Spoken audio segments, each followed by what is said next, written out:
What's up, guys? Just wanted to make a super quick video letting you know that Alpha 17 has been released. It is on the road. That is the name of the update. It is not on the road. It hasn't sprouted wheels. And I wanted to say taken flight, but that just doesn't work. So yeah, Steam should have a nice update for you. And if you're on the DRM free version, then your download link should be updated. I guess we'll read a little bit. I'm going to highlight some things I enjoyed from the patch notes, and then that will wrap this one up. Unfortunately, I won't be able to play Alpha 17 for you guys today, or the rest of this week for that matter. I'll have to wait until next week to play Alpha 17.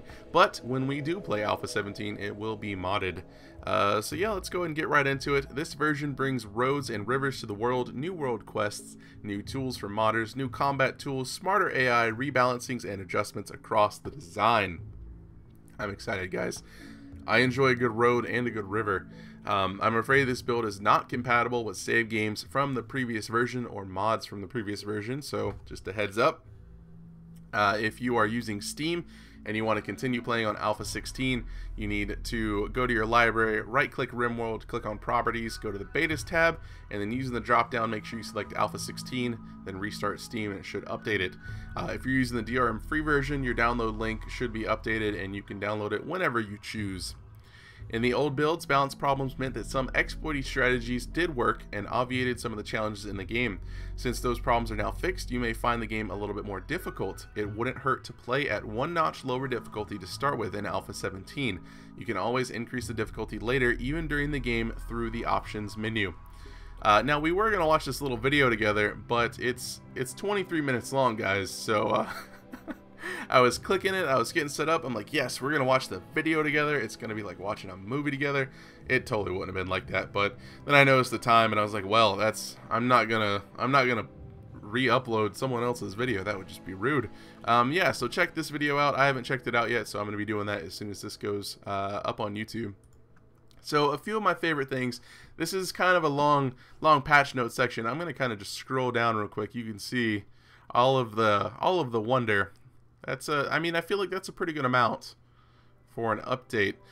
Just a few of my favorite things. So we're now getting roads and rivers. I've never played Dwarf Fortress, but when I watch people play Dwarf Fortress and they're starting out, it generates an entire world. It generates a history, and it seems like that's where RimWorld's going. So world generation is more chronological now. Continents form, and then rivers. Ancient society is shallowly simulated to generate ancient roads. Then modern settlements and roads are generated alongside ancient roads. I think that's a pretty neat change, and it goes along with the update nicely. Roads and rivers, they are supposed to work just as they would on the map. They will show up on the local map, or the small map, as you would expect, rather. There are 4 different sizes of rivers, all the way from a huge river down to a creek. There are a few different road types as well. Path, dirt, stone, ancient asphalt, and ancient asphalt highway. But I think it's really neat that we're starting to get into the chronological, like, world simulation style generation. Hopefully we can do some crazy stuff with that, or get some like just crazy random lore coming from it that could be super fun to read. Visitors, caravans, and traders, also raiders, tend to arrive and leave on the roads. That could be really interesting for gameplay. You could set up maybe like some sort of trading post or trading colony. I have no idea if you have a higher chance or lower chance to get a caravan or trader depending on how far away you are from the road. That would be pretty good to know. I guess we'll find out. But yeah, I mean, this also sounds like you can make checkpoints along the road if you know the raiders are going to spawn in on the road. It says 10 too, so they might not, but you could make like little bunkers or something at the map entrances where the roads come in. Could be pretty good. New world quest stuff, so you can get an allied faction tells you about an item stash, so you can go get some rewards from it. Guarded by a random threat, you got to send a caravan out to go get it. There's a bandit camp incident. Allied faction asks you to go destroy a bandit camp. There's some sort of world site generation system allowing you to make fancy stuff, I guess. I don't really understand what this is, but I approve of it. Caravan request, so an allied faction asks you to deliver resources to them, or to a particular base rather, in a certain time frame for a reward. New long-range scanner that will show you minerals on the world map, resource lumps it says, and you need to send a caravan to go collect them. They may be defended. And then also a payment demand incidents. Raiders will demand items or slaves from your caravan. If you refuse, they will attack you. So some world quest changes. Other new stuff that I think is pretty cool is going to be the smoke pop belt. It will make a little puff of smoke, which will reduce the accuracy of people shooting at the target. It pops out whenever the wearer is hit, and it also prevents turret from targeting them. Turrets, rather. That says turret. You tricked me. Characters can now tend to their own wounds with a penalty to effectiveness. There's a bowler hat. Corpses now leak. Neat. Vents can be opened and closed with a flick action. Option to render hats, which I don't really understand what that is. To me, it sounds like on the overhead map, like the overworld map, you'll just see a hat if you have a colonist there.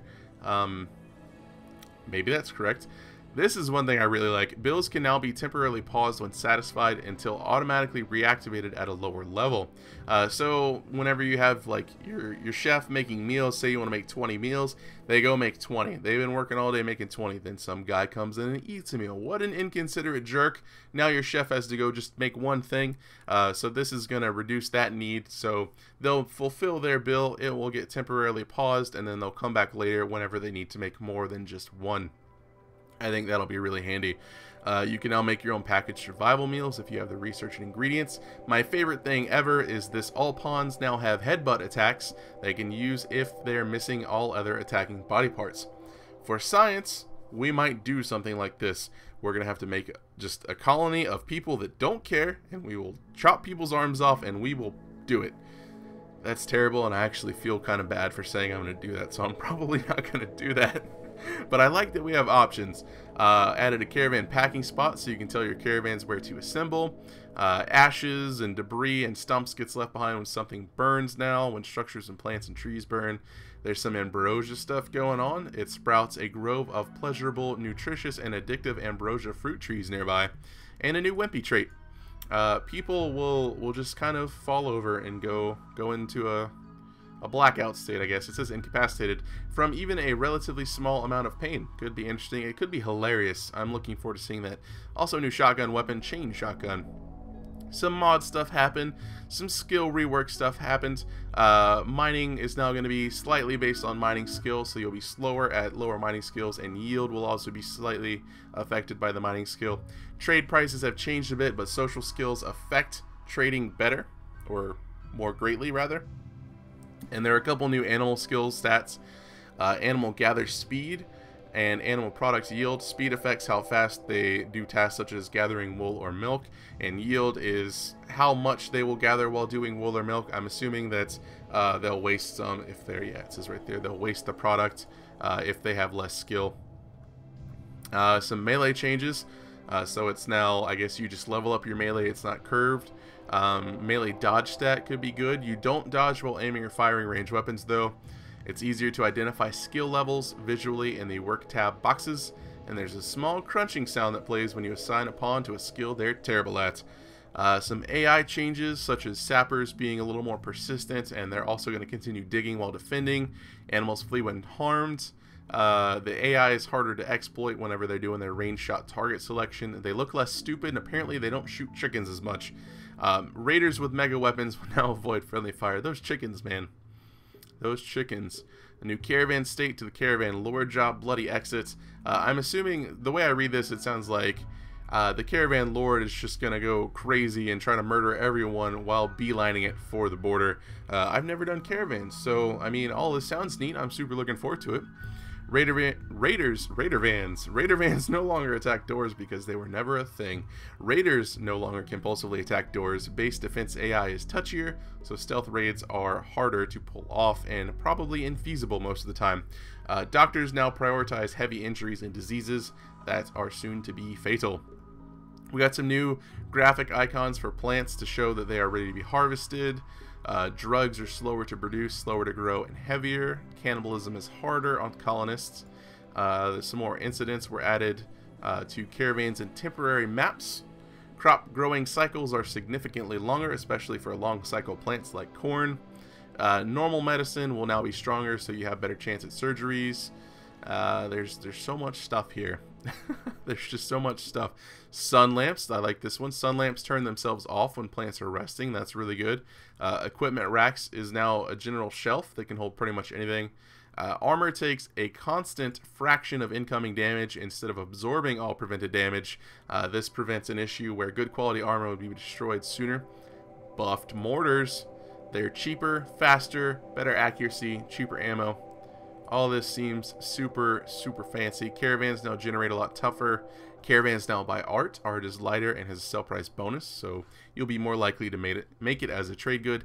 Heal roots will now occasionally grow in the wild in some biomes. You can plan caravan routes and fix some memory leaks. That's always fancy. Many other bug fixes, tunings, and redesigns. There's also a link to the forums right there you can click. I'm going to link to this blog page in the description below, so feel free to read these for yourself, as well as check out the video, the official RimWorld Alpha 17 video. Again, I'm not going to be able to play for this for you guys, unfortunately, until next week. But when we jump into it, we will be jumping into it modded. So if you guys have any mod suggestions, please be sure to leave them in the comments below, and I will make sure I give those mods a look. So yeah, that's going to wrap this one up. Hopefully you guys enjoy Alpha 17, and hopefully you all have a lovely weekend. As always, thanks for watching, and have a good one.